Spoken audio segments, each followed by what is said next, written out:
We're done with this. Why are you not done with this still, James? Other than your ego's been bruised by a superior intellect, unfortunately. I mean, all of this is showing very little ability to actually think independently or originally for yourself, James, because what you're going to do is tap an opinion piece written by someone completely incompetent who doesn't understand the model any better than you do, it seems. Ergo makes a bunch of fallacious, ridiculous comments that will not stand up. And, you think that that's a decent, intelligent academic response to having had your ass handed to you, basically. Right, everybody, thank you for joining me once again, where James still isn't done trying to argue the toss, save face, and put together desperate, ridiculous, nonsensical rubbish for us to laugh at some more. So let's do that. Before we get going, this is a chart from a paper authored by yours truly in 2008. So it's a chart I understand quite well, and if James has now read this paper, which he should have done, then what he ought to be doing is apologising to me, rather than what he is offering up here in this video instead. But let's hear it anyway, James. Anytime somebody uses, this is the Stewart theory, to state that someone is incorrect from the traditional acid-base balance view of things, is incorrect. False, James. No, it's not incorrect to state that the traditional view is incorrect on the basis of the correct posits of the Stewart model, which is based in first principles, basic physics, and common sense. In fact, when you understand it, which James clearly does not still, and we'll get to that in a moment. Because this is only a theory. Yes, so is everything, James, including the objective reality in which you find yourself. What's your point? Okay, it has never been proven correct. Or incorrect. It's actually standalone, it's unassailable. It's a theory to explain why the pH is what it is, and its tenets are all absolutely demonstrably correct. Via experiments. In fact, in experimentation, it has been proven incorrect. No, that's false, James. That is a lie. No experiment proves this theory incorrect in any way, shape, or form. So essentially, Stewart's theory, which basically is suggesting that liberating protons in the body cannot alter the pH. That's false, James. That's not what the theory suggests at all. That's a ridiculous straw man. At no time has anyone suggested that the theory suggests that such a thing is so. It hasn't. Because the hydrogen ions and the bicarbonate are dependent variables. That is correct, they are, but being a dependent variable does not mean that you're a constant, and you're asserting that the Stewart model suggests that it's a constant, which it doesn't suggest. So, ridiculous, farcical straw man. So in other words, if you give the body more protons, it's not going to make the blood more acidic. No, the Stewart model does not suggest that at all. The Stewart model suggests that there are 4 control levers by which the pH is controlled in an aqueous solution, biological or otherwise, and that only an adjustment to the value of one of those 4 variables will have the effect on pH that you might expect. However, you need to also temper that with an understanding that any change to any one of those 4 control levers at once, leaving the other 3 uncontrolled, means the other 3 will adjust in such a way as to work against the perturbation to the equilibrium that you are trying to assert, i.e. Le Chatelier's principle. Or if you give bicarbonate, it's not going to alter the bicarbonate level in the body. Same argument, another ridiculous straw man. No, the fact that the Stewart model defines quite correctly the bicarbonate concentration as one of a series of dependent variables does not mean that it is a constant, which is where the conflation error is here, James. So 2 straw men, 2 swings, a 3rd strike, and you'll be out, son. What's next? Because of these levers.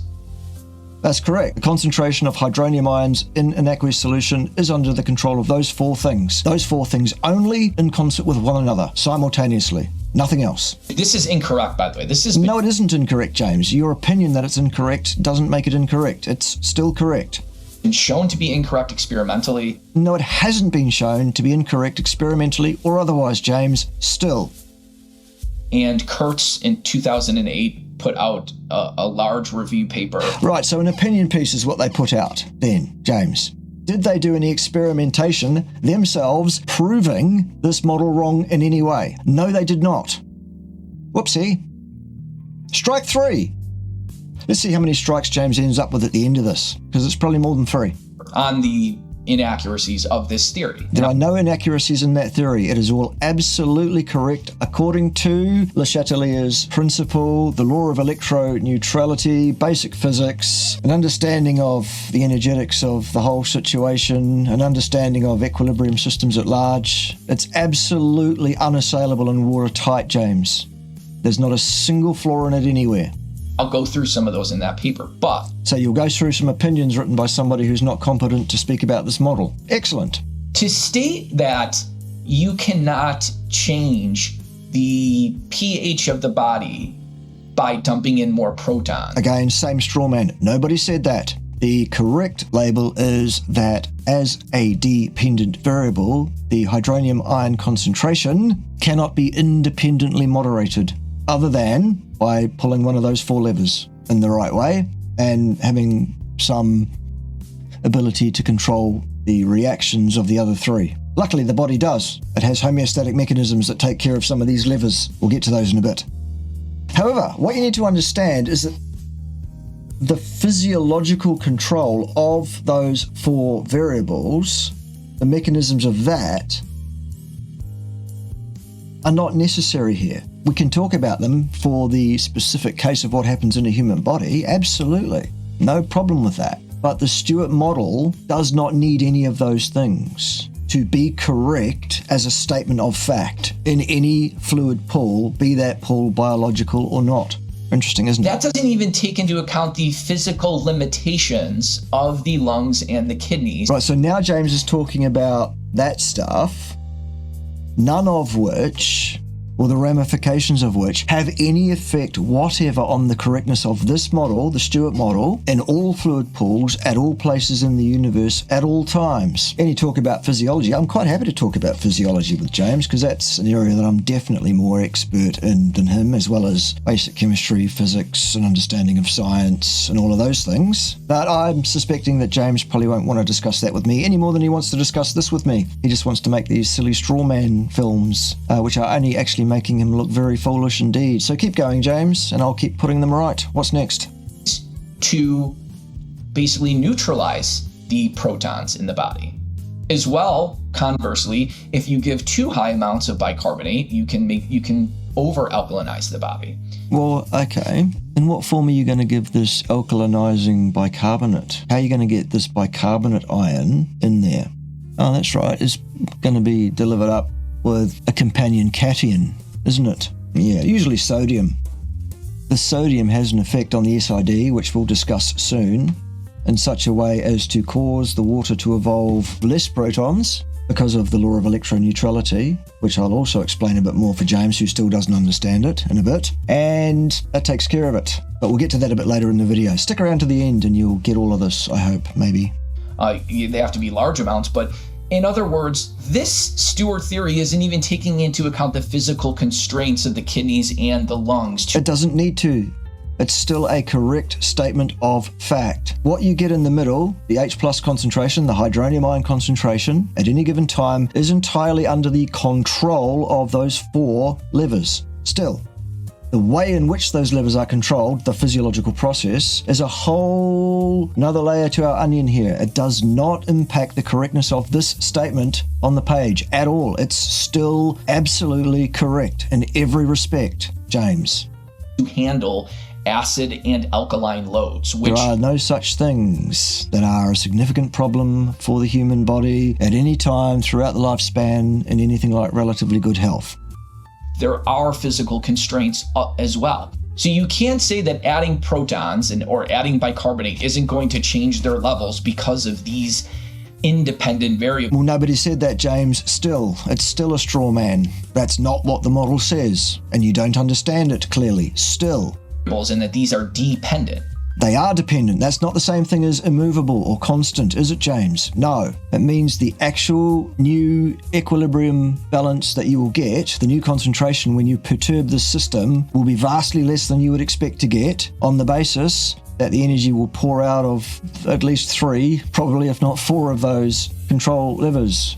It's not going to work the way you think it's going to work. You're going to get a very, very small change in the concentration of hydronium ions precisely because, well, that's the way the body likes it and that's the way the body maintains it. You cannot say that. This has been proven wrong experimentally. No, it hasn't. Well, saying that it doesn't change has been proven wrong, but it doesn't need to be proven wrong because we all know it's wrong. We know that the pH does change. It is a dependent variable.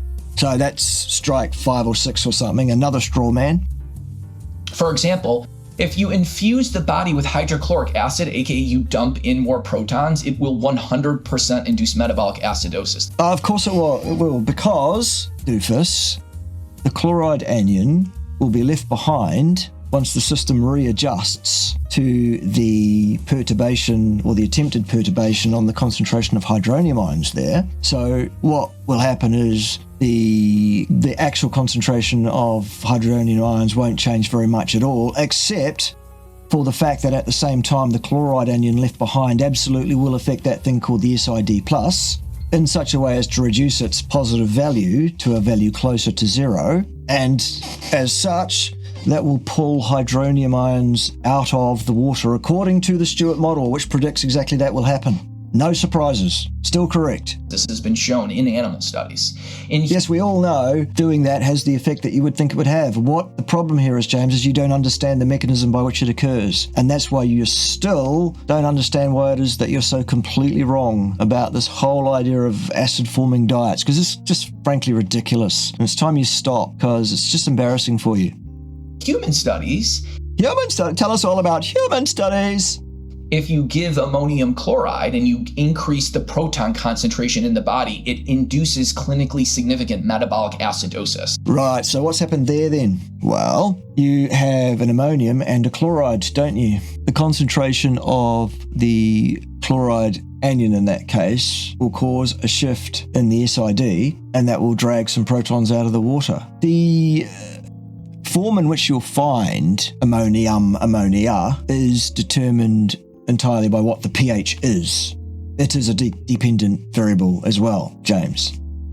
And when you understand this model, finally, when you actually look into it, you'll understand that it's correct and that you've been in error all along. And again, in human clinical studies, if you give a high enough dietary acid load, no such animal exists. A dietary acid load. What is that, James? AKA a high animal protein diet. No, that's just nonsense. An animal protein diet is not a chronically acidifying diet, not to any meaningful degree whatsoever. The concentration of protons absolutely goes up in steady state, and the concentration of bicarbonate does go down. Yes, by very, very small amounts.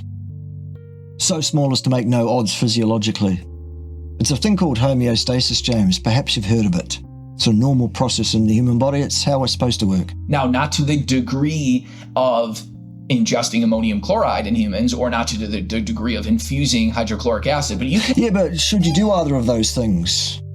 I mean, either of those things will perturb the pH in the manner that I've described. But neither of those things are things that people normally do in their diet, are they, James? You're talking about just eating meat as being a cause of acidity, which it isn't. Let's get to that. Not say that a proton load or a bicarbonate load will not alter the proton concentration or the Well, nobody said that still, James. That's still a straw man. Bicarbonate concentration in humans. That is incorrect. Yeah, but nobody said that, James. So saying that is incorrect doesn't actually win you any points, because I didn't say anything other than the concentration of the dependent variables here are not independently moderatable. They are all dependent on the effects of those four on the outside. SID, ATOT, temperature, and PCO2. Nothing else. Those are the facts of physics still. Experimental studies clearly show that high protein diets increase the steady state proton concentration. By how much, James? Give us a number. You have done in a previous video that I've seen. You've actually given us a magnitude. You've talked about experimental, well, pseudo-experimental, very poorly controlled, very poorly powered, shortish term studies. There's a very, very tiny change in the pH, not even anything outside signal to noise ratio, in fact. You're talking about something like 0.04 pH units or something. Well, that's nothing, James, nothing at all. That's not remotely worth being clinically concerned about in any way, shape or form. and reduce the steady state bicarbonate concentration because of the limited capacity of the kidneys to excrete hydrogen ions. Or maybe the body excretes them at the rate that it feels that it needs to, and it moderates the pH in such a way as to maximize the overall balance of the functioning of the organism according to the homeostatic mechanism still. And the limited capacity of the lungs to handle acid loads. Yeah, the lungs don't handle acid loads, James. The lungs absorb oxygen and expel CO2 gas, neither of which is an acid. And you would know this too if you understood that if you just go down to chronic kidney stage 2, which is a GFR of 60 to 89. What about kidney disease? These individuals become acidic. Perhaps because they are no longer able to maintain the homeostasis as well as they were before the kidney disease arose. So what? What's that got to do with the Stewart model? It's still correct. Absolutely correct. Still. And eating sulfur-containing amino acids does not meaningfully affect the body pH, demonstrably. We're done with this. Why are you not done with this still, James? Other than your ego's been bruised by a superior intellect, unfortunately. I mean, all of this is showing very little ability to actually think independently or originally for yourself, James, because what you're going to do is tap an opinion piece written by someone completely incompetent who doesn't understand the model any better than you do, it seems. Ergo makes a bunch of fallacious, ridiculous comments that will not stand up. And, you think that that's a decent, intelligent academic response to having had your ass handed to you, basically. Anyway, let's see it. Because they can no longer handle just a typical normal acid load. Still no such thing in terms of a normal diet. There is nothing in a meat diet that is acid forming to any meaningful degree or will cause a problem physiologically throughout the lifespan still. If you eat a very high acid load, even if you have normal kidney function, you slowly start to accumulate hydrogen ions. Very, very small change in pH. Not a cause and effect artifact because there's no experiment that's been done to establish that. Signal to noise ratio basically rendering your signal completely worthless. Lack of statistical power and an actual reported change which is so close to zero as makes no odds physiologically. So what?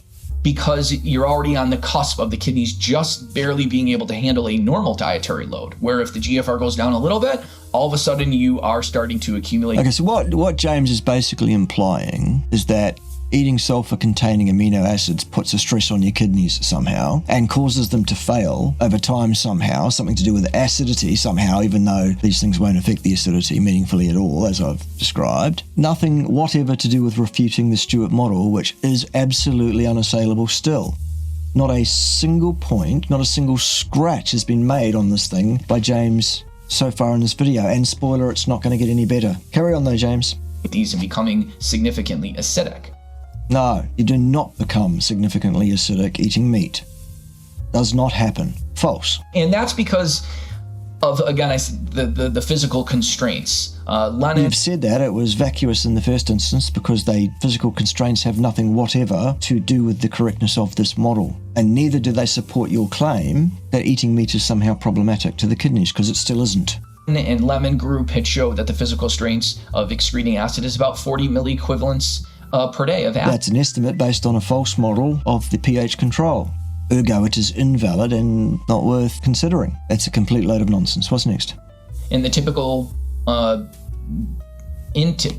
net acid excretion on a normal westernized diet is somewhere between 50 and 100 milliequivalents. Same argument. It's based on a false model. It's based on vacuous nonsense, James. It's not science. Exceeding that value. So when you start excreting more than 40 milliequivalents of acid per day, for every 2.5 milliequivalents of acid above that, the body retains 1 milliequivalent. What?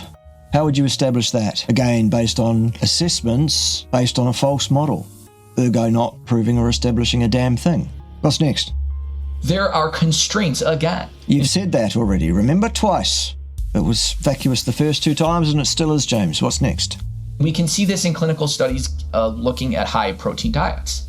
No, you can't. 0.04 pH units over a short period of time in a small number of people with huge noise around the signal? Nope, sorry. That's not science. It's not good enough, James. You going to tap that paper?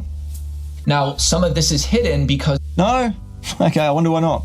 there are buffers in the blood, like albumin and hemoglobin, which can bind hydrogen ions. Well, no, not really. No. Yes and no. What you're really talking about there is some of the constituents of the value of the thing at the top right hand called ATOT there. Those things do have a predictable effect over the pH as described by the model correctly. So this is no surprise. And try to normalize and keep the blood in a normal range, even though, as I had showed previously in my other video, that by the time you're 70, bicarbonate actually does go to a significantly clinically low value below. No, not clinically. There's no proof of that whatsoever. There are no experiments that can support that ridiculous claim. Statistically refers to a statistical significance. What's the power on that study, James? Have you done a power calculation? Have you worked out the signal to noise ratio issue there? I have. Maybe you should do that to see how wrong you are in this regard. Strike 57, whatever it is. What's next? 22 milliequivalents per liter by the time you're 70. No, the milliequivalence estimation thing is based on a false model still. No. In normal, healthy people.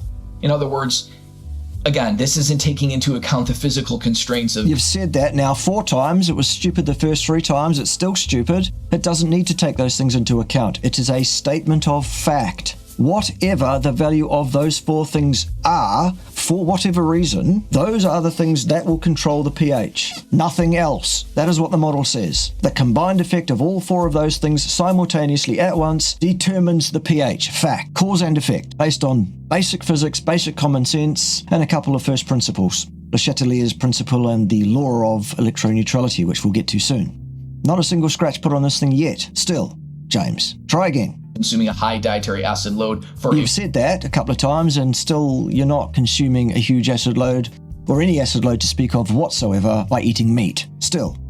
a very long period of time with a slow accumulation in the background setting of a limit. 0.04 pH units, James? Is that a big change? Signal, we've covered this. No, you're just repeating yourself again, son. Limited capacity to neutralize acid by the lungs and the kidneys. Nonsense. So this cannot prove anything incorrect in regards to acid-base balance because it is based on epistemiology, not on clinical evidence, and it's been proven incorrect. No, it still hasn't, James. It still hasn't been proven incorrect on any of its tenets because they are all first principles. Known physics is what underpins this model, James. There are no evidences showing any part of it incorrect in any way.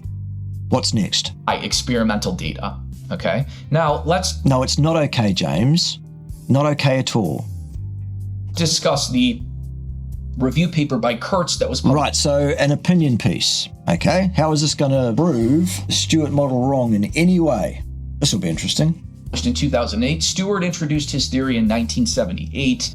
This is a nice critique of the Stewart approaches. But nice is not a scientific word, James, and neither does it add any veracity to the opinion piece of Kurtz and others. It also critiques a little bit of the bicarb-centered approach as well, but you're going to see that by the conclusion of this, it's going to be very obvious why the Stewart, again, it is a theory. So is everything, James, still. Is incorrect. It is not incorrect. The Stewart model is absolutely, demonstrably, fundamentally correct from every angle. Still. So we'll go through this rather quickly to not waste too much time. This is the two... Oh, really, James? That's what we're doing. We're just not wasting too much time. Okay, so you've just skipped through half the paper to give us your incorrect summary on an incompetent opinion piece written by Kurtz and others. Okay, let's hear that. Basically competing views, the bicarbonate-centered approach, which, you know, the Henderson-Hasselbalch equation, and then you have the Stewart. The Henderson-Hasselbalch equation is not inconsistent with the Stewart model, for goodness sake. The difference is the Stewart model understands the law of electroneutrality, brings it in as a control arm, and explains, not very well, the mechanism of it. So I'm going to make that clear today for poor old James, who hasn't actually studied the model anyway, so this probably won't help him. But anyway, let's hear some more, James. Strong ion equation. So let's try to make some sense of this. So according to the Lowry-Bronsted acid-base theory, based on the transfer of protons... Okay, so these were the voltas, because proton transfer isn't really what's going on here, in effect, at all, actually. What you have is very, very small concentrations of so-called proton, so-called donors, so-called ejecting protons into the water, so-called, assuming that something thus ejected into the water will remain there and have an effect on the concentration of that thing in the water, cause and effect, which is false. There are 4 control levers, a whole system of dependent variables in between the H plus and each of those 4 arms, all of which are not independently moderatable, but are variables that are dependent on what the outside of those 4 arms are, as described. This isn't hard to understand still. Between proton donors, aka acids, and proton acceptors, aka bases. Yeah, but here's the thing though. Any given proton acceptor, be it a single proton or 2 or 3 protons at that particular so-called base is able to so-called accept. The thing is, the state of each of the different species of ionic variants of that thing, according to how many H pluses are on it, the expression of the concentration of all of those things is dependent on what the pH is, because of the flux rate of protons into and out of a solution according to those control levers. I've explained it, I think, relatively well already in a series of videos on my channel called pH control and something. Go and watch those and you'll get it, maybe, James. Changes in either the mass balance of protons or the donation or release of a proton between a donor-acceptor pair within a given compartment are responsible for an alteration in the proton concentration. Okay, but that's against the laws of physics. That's a reductionist view that will not stand up to even cursory refutation. That's nonsense. You cannot independently moderate the concentration of protons by attempting to independently moderate it. That will not work. Still, those are the facts. Okay, Stewart's formulation is challenging these assertions. Correctly. Okay, so this is just showing you basically where Stewart's formulation is kind of deriving from. Essentially, Stewart termed sodium minus chloride the strong ion difference. No, not correct, in fact. See, that's a statement there, a farcical, fallacious statement made by the opinion piece writers, Kurtz and others here, who do not understand the Stewart model. Now, in fact, the SID plus is defined as the sum total net electrochemical charge in milliequivalents of all strongly dissociated ions in the solution at that time, all of them. What he then went on to say is, well, it looks pretty much like, because of the concentration and variability of 4 of those, everything else other than those 4 is computationally unimportant because it will have a less than clinical result on the pH. And the reason that is so is because those 4 have concentrations and variability of concentration vastly above the rest. They're just so small bit players that they don't really matter. The 4 are sodium, potassium, chloride, and lactate. Those are the 4 that mostly affect the value of the SID+, which is a construct, and it's a construct based on it's a portion of the total things in that fluid pool that have an electrochemical charge, and it's further a reduced construct because all but the 4 most important ones are generally able to be completely ignored because they have, in general, course of normal dietary practice, no effect on the pH. Or SID, which is you're going to see SID throughout this paper, and put forward the concept that this parameter was the determinant of the proton concentration. False. Stewart did not say that. The Stewart model says that's one of 4 independent effectors of pH that all work in parallel, simultaneously. It's the value of all 4 of those things at any given time that affects the pH and nothing else. Still. Concentration. Okay, accordingly, in his formulation, ions were fixed charges playing a central role in the determination of. One of 4 control levers, James. Not the only one, see? This is not a competent critique, is it? Of the proton concentration.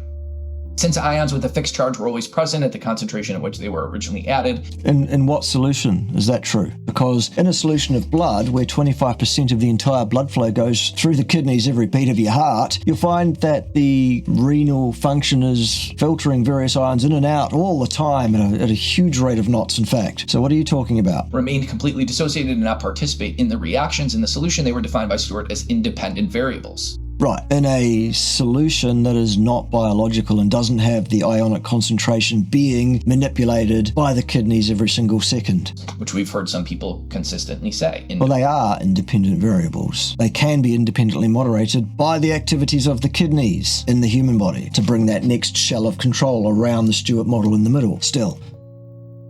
Taking into consideration the charge, the law of mass action, and equilibrium constraints in a compartment such as blood containing bicarbonate, non-bicarbonate buffer, Stewart derived a fourth order polynomial equation depicting the proton concentration as a function of the strong ion dissociation, right? And that's part of the eventual completed model with 4 control levers, though, James. It doesn't tell you the whole picture still, okay? The whole picture is the one from my paper that was up on the screen at the beginning for quite some time. The 4 control arm system. We've seen these terms, the partial pressure CO2, the strong ion difference, ATOT. These parameters were defined as the key independent variables for the mechanistic control, apparently, of protons. Yes, correctly so, based on first principles, physics, and common sense. Good. And bicarbonate also was assumed to be a dependent variable. It's not assumed to be a dependent variable. It necessarily is according to physics, according to the system as outlined quite correctly by Stewart and polished up with help from others. Apparently, in protons, a dependent variable. That's right, they are, yes. But they were not explicitly depicted in the equation. It is clear from our analysis thus far that there currently exists a fundamental difference between the proponents of the Stewart and traditional formulas in mechanistically accounting for the changes in protons. And well, that just says we don't agree, and we know that already, James. One of us is right and the other one's wrong. And your friends, Kurtz and others who wrote this paper, are also wrong and incompetent to comment on this clearly. Aqueous solution. Okay, we know that. Bronson and Lowry changed the focus of acid-base chemistry by stating that the key player was the chemical potentiation of the hydrogen ion. This insight removed strong cations and strong anions from the underlying conceptual framework of acid-base chemistry, with the implication that neither ion was primarily responsible for the changes in pH. No such implication can be drawn from that. Rather, it is when sodium is added to the solution in the form of a salt accompanied by a bicarbonate that can bind protons at the initial pH value that the pH can change to a new value. Yes, because that changes the SID plus value. Why? Because the protons pour through the equilibrium system and end up so that the concentration of the hydrogen ion in the solution is still under the control of those 4 things. It's Le Chatelier's principle again, James. Still. It's explained quite well in the films on my Fine channel. Go and watch those, for goodness sake. Similarly, chloride in the form of HCl is actually a base in the Bronsted-Lowry terminology, since at a specific pH it is a proton acceptor. Right. Okay. What pH is that? Goodness sake. The chloride anion has an effect on the SID+, doesn't it, James? Yep, so that explains that one. So that's why that would have an effect over the pH directly as a causal thing. Good. How does the body control the chloride anion concentration in any given fluid pool? Well, it does that by moving it across various membranes from one place to another, taking it in from the external environment and keeping that in the body in various pools for use at various times for various purposes, one of which is to help maintain pH. Good. After a thorough discussion of the historic reasons, clinical chemists considered sodium a base and chloride an acid. Relman went on to discuss how this terminology entirely neglects the central position of the hydrogen ion in acid-base reactions. Yeah, well, that's a stupid assertion to make, though. That's not based in science. That's just an opinion. Christensen then went on to write, lack of understanding of the properties of the bicarbonate ion in the past has perhaps misdirected attention to the sodium ion. Do you see how that's just somebody's opinion, James? To see how that's just nonsense? Doesn't even say anything. This prescient analysis foreshadows, in some sense, the current issues in the literature as they relate to the Stewart framework. That's just somebody's opinion, James. That's not anything of any substance whatever. It has no effect on the Stewart model and its correctness. Still. Okay. No, it's not okay. Since he had prior to his quantitative analysis defined bicarbonate hydroxide ions as dependent variables, they are. These species could not therefore partake mechanistically in causing changes in proton ions. No, that's not true. Not true at all. Where would you get that idea from? And therefore were not explicitly referred to in his final equations. Well, look at the final model equation. Accordingly, Stewart concluded that the hydrogen ion was a function of the independent variables, as we've already discussed before. And they are, still. The question as to which variables is independent or dependent is not mathematical, but rather experimental, empirical in nature. Really? You see how that's also an opinion? Because physics is the thing that underpins all of this, and physics is very much mathematical, isn't it, James? If by experimentation one determines that X is the independent variable. Well, how would you do that, though? By convention, the The dependence of y on x is indicated by an equation via this form. Importantly, very often in experimental science, the ultimate goal is determining which variable is independent or dependent. Yeah, but does it do that by way of, because what you've got there, y equals f of x, that's an associative chart that you would come out of that. That doesn't establish cause and effect. Is to uncover mechanisms for particular observation. Oh, mechanistic speculations, good. These considerations emphasize that to categorize a specific term in an equation as an independent or dependent variable, one must have obtained mechanistic experimental data. Or one must have a grasp of basic physics, which tells us absolutely that the Stewart model is fundamentally correct from first principles onwards. Still. In the absence of empirical data, one must at a minimum have a mechanistic model that accounts for the observed phenomenon in which to base one's dependent and independent variable categorization. Well, the Stewart model does exactly that. As a justification for his analysis, Stewart used epistemological, just knowledge and theory arguments. Yeah, just first principles, just basic physics, just common sense, those kind of things, James. Good? Yep. Mr. Scientist. Rather than experimental results, when he stated that independent variables are imposed on a system from the outside and are not affected by the equations which govern the system. He didn't say that. You said that.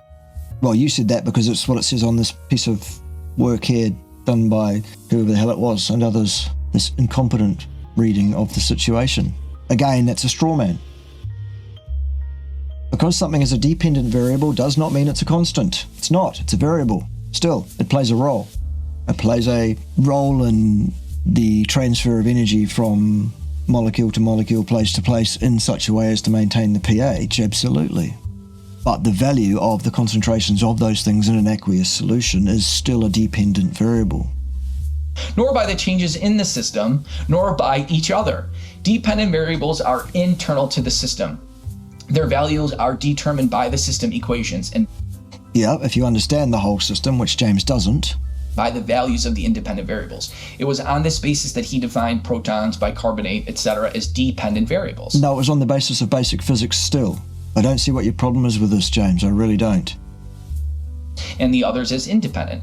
As stated by proponents of the Stewart formulation, all other variables in the system, such as pH, bicarbonate, are dependent and cannot be changed primarily or individually. Ah, see, that's quite different from cannot be changed, isn't it, James? Whoopsie. They change all simultaneously only if one or more of the independent variables change. As a corollary, Stewart parted ways with the traditional acid-base theory by stipulating that proton movements into or out of a solution do not provide quantitative explanations for changes in protons. That's right, and he's correct in making that statement. Absolutely, because the thing that determines the proton concentration in any given fluid pool is still those four control levers and nothing else. The net value of all four simultaneously and instantaneously at any given time in the universe. Yes, still. Do not determine the value of the concentration of protons and by themselves cannot explain changes in it. Correct. Therefore, according to Stewart's theory, again, this is a theory. Yes, and so is everything still, James. A theory can never prove something incorrect. Neither can it prove something correct. What's your point? Neither the whole body changes in the mass balance and intercompartmental flux of protons or bicarbonate, nor buffer reactions in a solution that consume or release protons can mechanistically result in changes, according to his theory.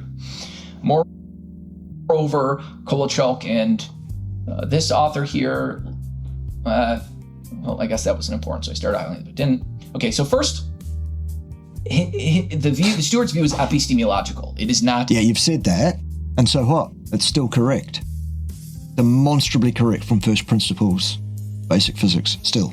Evidenced based on actual clinical experiences. So first, epistemological arguments ought not to be the basis for a mechanistic understanding of acid-base chemistry. Why not? Should we not apply a knowledge of basic physics, first principles, and common sense to this?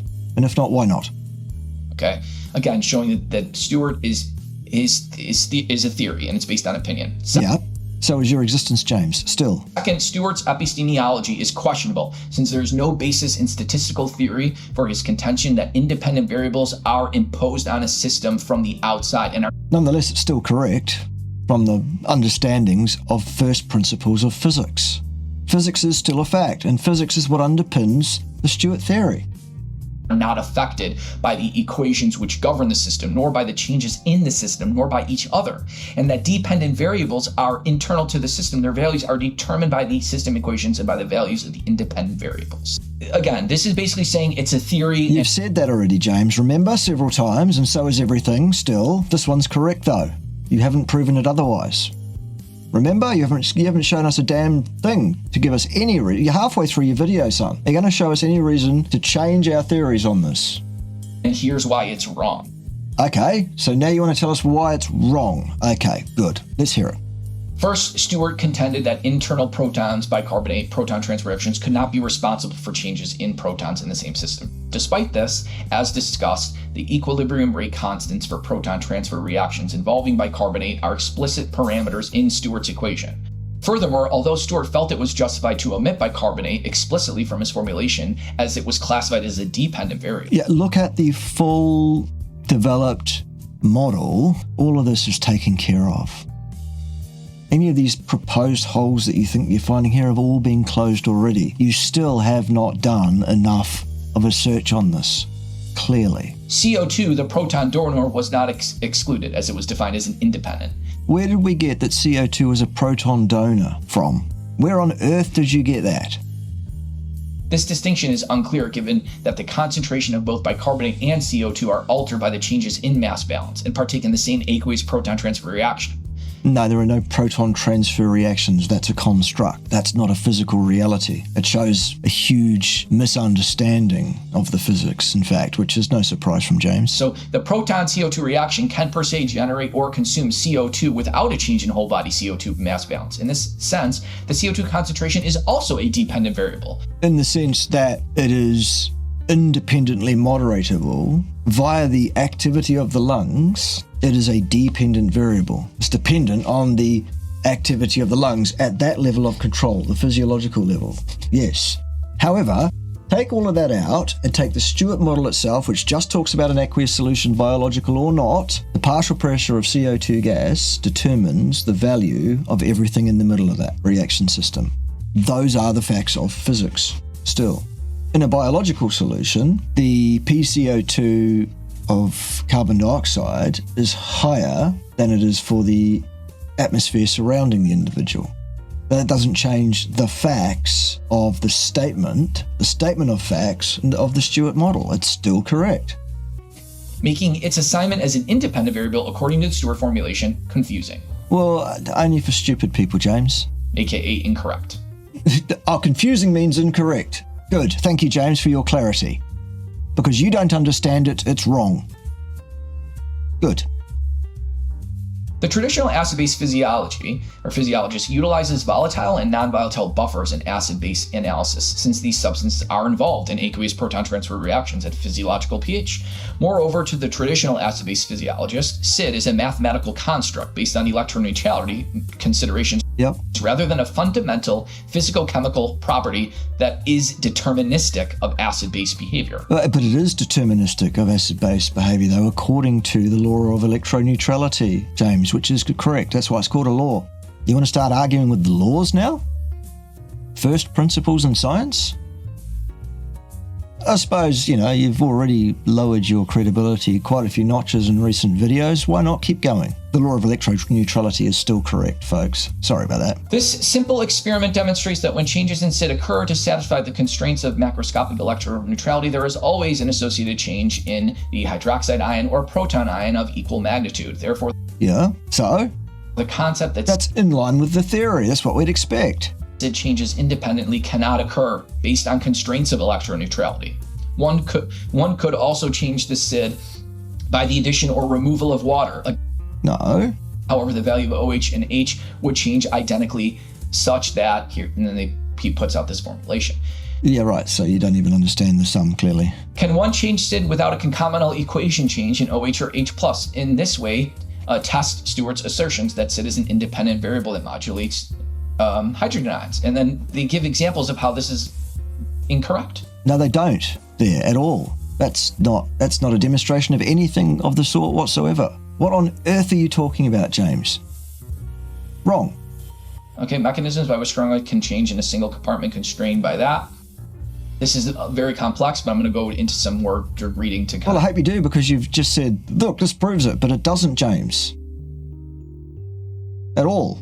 You haven't given us any evidence at all. You've just given us someone's opinion and a little diagram with 4 boxes on it that don't say a damn thing. Please do give us some detail. I'll explain a little bit more.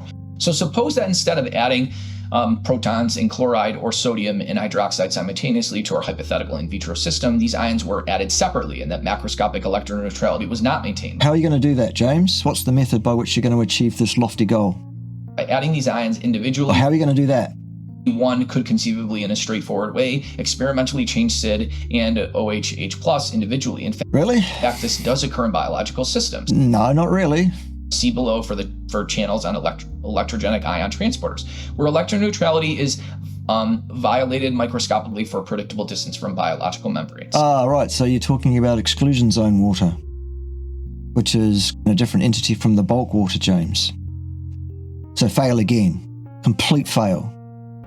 No, the bulk water is still subject to the Stewart model, absolutely. The proton beam experiment is an example of hydrogen flux into an aqueous solution from a source external to the system that, according to the Stewart's formulation, cannot alter the proton significantly. An argument based on epistemological considerations, again, which is not based on fact. Yeah, but neither is anything, James. The traditional acid-base physiologists would predict that the protons will indeed increase because of the change in the mass balance of protons. They will, a bit. There will be a new equilibrium balance achieved.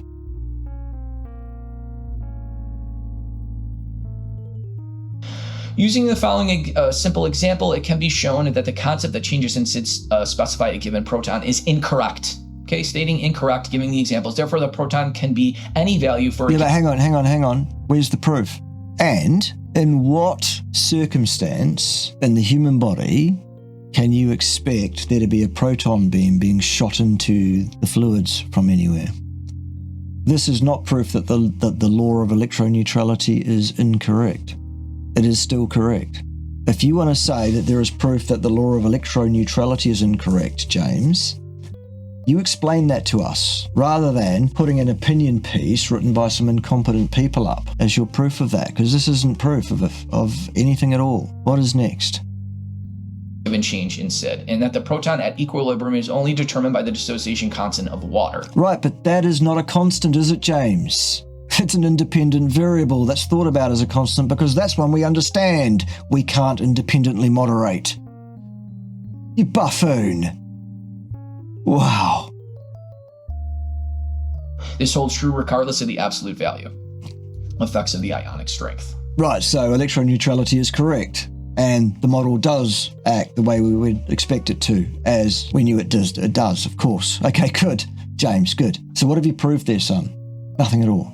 There are several fallacies with the argument that the Stewart or Constable equations are a more accurate tool for calculating hydrogen ions compared with the equations depicting protons as a function of individual buffer pairs, such as the Henderson-Hasselbalch equation. First, both have computational predictive abilities, more or less accurate. That's not the point of the discussion though, James.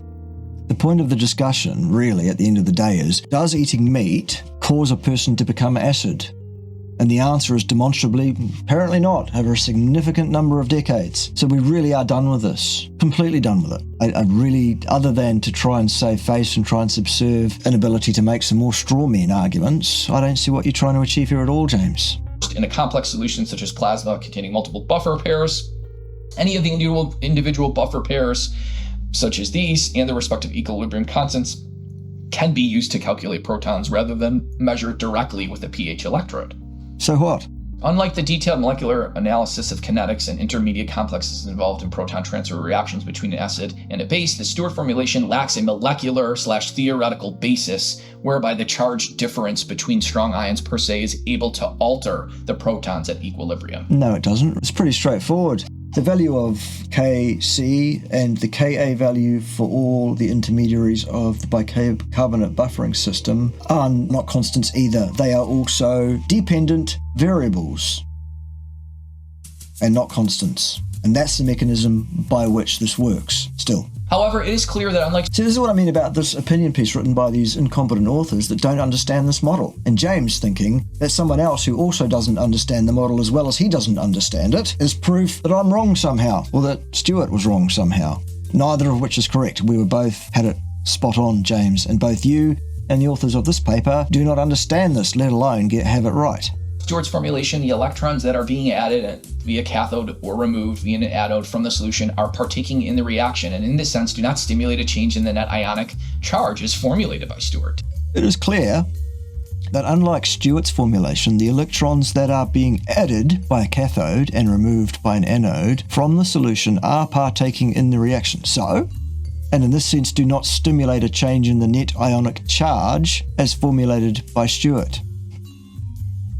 Despite this difference, it should be pointed out that these oxidation reduction reactions are examples of reactions that, according to the Stewart formulation, are internal to the system and accordingly ought not to be responsible for the change in protons that is measured at each electrode. So basically they're getting... How do you measure the change of protons at an electrode? Because that's not really what's being measured by electrodes, is it, James? It's quite clear you don't even understand this. How do you have so many publications in this area if you don't understand that? Goodness gracious. Giving this example that shows that Stewart's ideas are incorrect. No, there's nothing in this paper that shows that Stewart's ideas are incorrect in any way.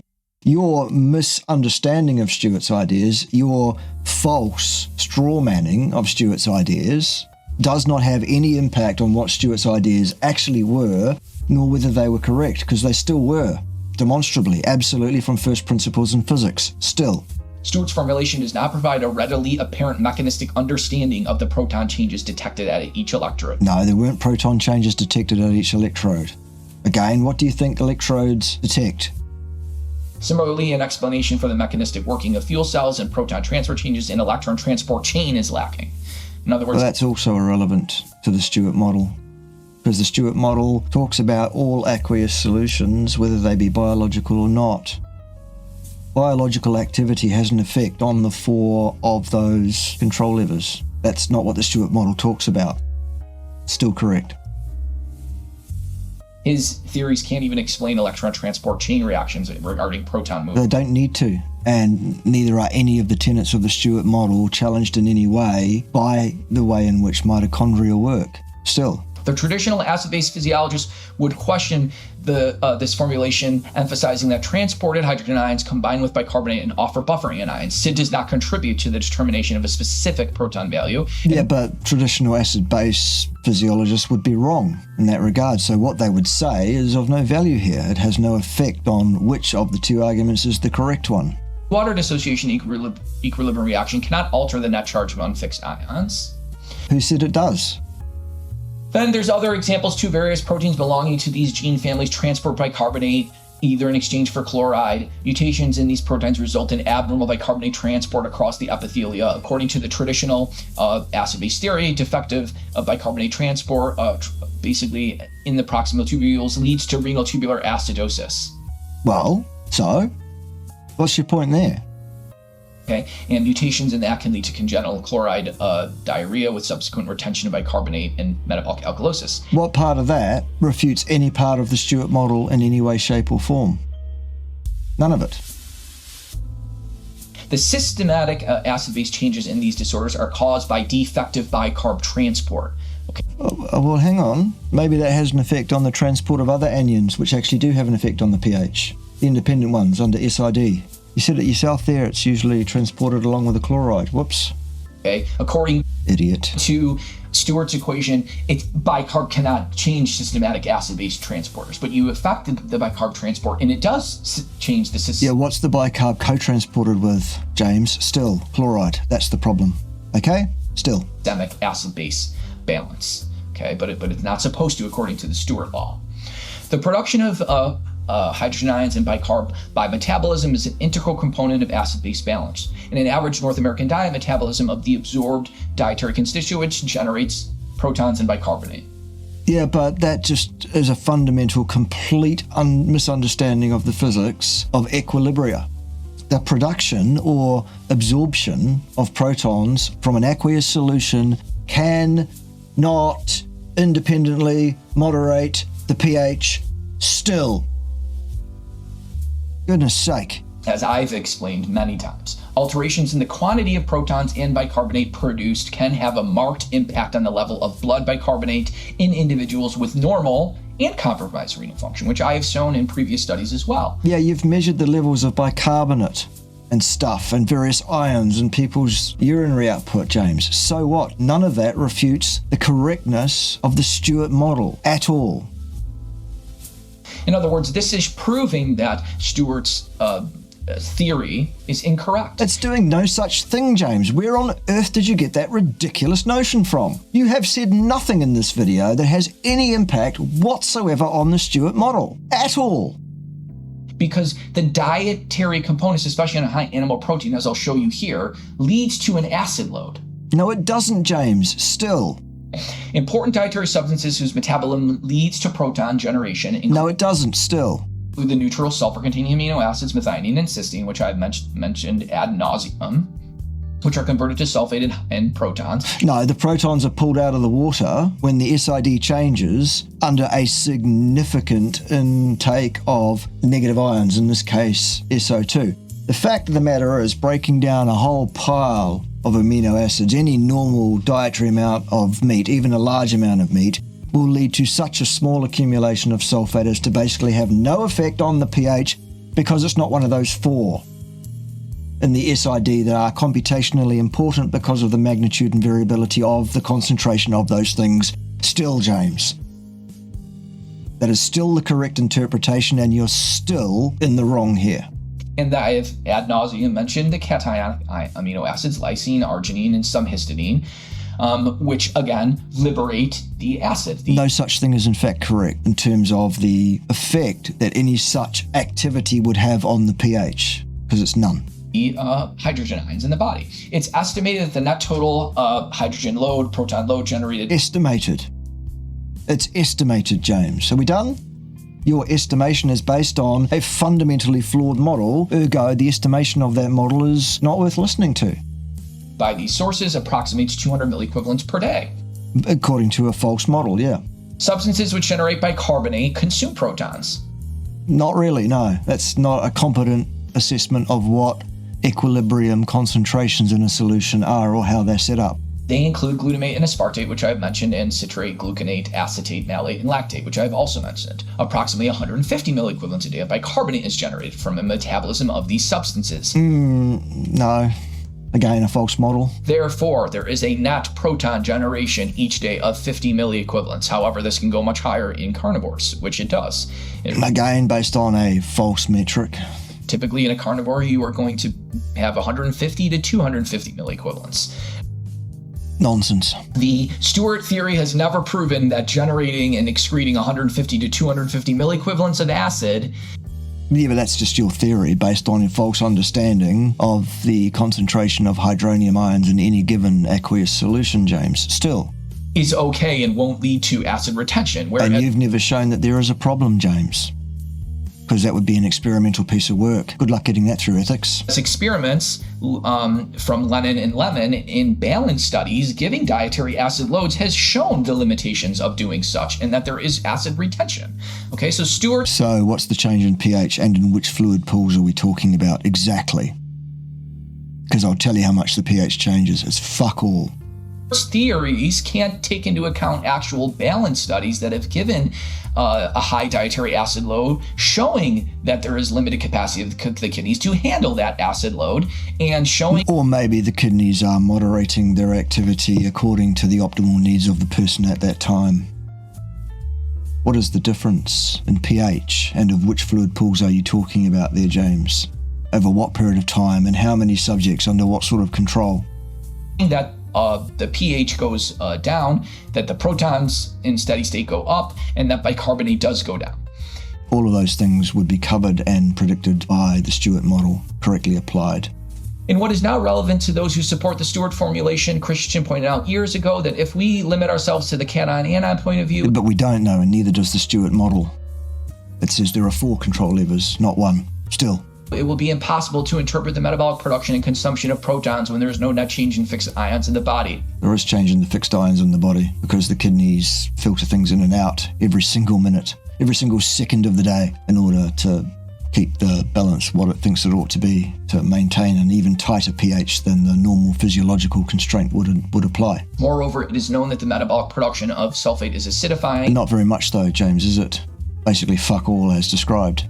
It's not a problem. And components of the cation and anion or SID approach would potentially attribute the acidifying properties to an increase in fixed anions. However, as Christensen stated, one cannot readily imagine why sulfate would be more acidifying if not quite all is excreted. What is your point?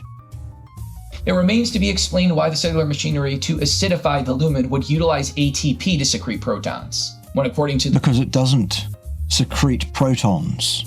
That's not how it works. the Stewart formulation, proton flux per se has no effect on gastric acidity. The coupling of potassium channel flux to the proton potassium ATPase activity has no net effect on SID, but results in a loss of ATP. Given that according Right. What is your point, James? to the Stewart formulation, it is the secretion of chloride that lowers the SID. Yes, right, yes. So we import a bunch of chloride in and we pump a bunch of cations out, and that acidifies the pool to which we're trying to acidify. Absolutely predictable by the Stewart model and correct. Still, what's your problem? Thereby acidifying the lumen. One might ask why nature didn't simply couple the transport of chloride to ATP hydrolysis, rather than the utilization of 3 separate processes, each of which can change the SID and alter lumen proton content. Well, maybe it's because there is a desire to keep close control on all of the ions rather than just one, because you have to change all 4 probably of the most important ones, or at least control the effect on the other 3, the effect of the other 3, to get the result that you want to get. So it's not difficult to understand once you get your head around it. What is your point, James? It's completely pointless, all of it. In addition, although according to the Stewart formulation, internal proton transfer reactions cannot per se be responsible for changes in proton concentration, it is the internal proton transfer reaction that generates intracellular bicarb via proton potassium ATPase mediated proton efflux that drives the basolateral chloride influx and subsequent luminal chloride secretion that causes a decrease in luminal SID. In the absence of the intracellular proton transfer reaction generating bicarbonate, basolateral to luminal transcellular chloride secretion would not occur. What do you think you've just said, James? And why do you think it to be remotely valid in any way? Given that according to the Stewart formulation, it is the secretion of chloride that lowers the SID, thereby acidifying the lumen, similar to in the stomach. One might ask why nature did not simply couple the transport of chloride to the ATP hydrolysis. This sounds familiar, doesn't it? In addition, although according to the Stewart formulation, internal proton transfer reactions cannot per se be responsible for changes in protons as in the parietal cells, it is the internal proton transfer reaction that generates intracellular bicarb via proton efflux that... Which internal proton transfer reaction are you referring to, James? Which one? And why do you think this has got anything to do with bicarb concentration? Because that's still a dependent variable here. Drives basolateral chloride influx and subsequent luminal chloride secretion that causes the decrease. In the absence of the intracellular proton transfer reaction generating bicarb, that basolateral to luminal transcellular chloride secretion would not occur unless chloride secretion were active. Therefore, as in the stomach, according to the Stewart formulation, the secretion of protons consumes ATP without being directly involved in luminal acidification. None of this has any bearing on the argument at all, still. Several questions remains for the proponents of the Stewart formulation, specifically if an internal proton transfer reaction is not involved, by what mechanism chemically does the decrease in lactate result in an increase in blood pH and bicarbonate? Well, lactate contributes to the SID. It has a physiochemical charge. It's a strongly dissociated ion. It's part of the SID. What's your problem? Second, SID is not increasing as lactate is metabolized because of a process imposed on a system from the outside. All independent variables are initially unchanged by the addition of sodium lactate to the system. Therefore, there should be no mechanism for any dependent variables to change. Okay, what do you think you've just said there, James? Again? What do you think you just said that made any sense at all? Let's hear it again. By what mechanism chemically does the decrease in lactate result in an increase in blood pH and bicarbonate? Well, easy. Really easy.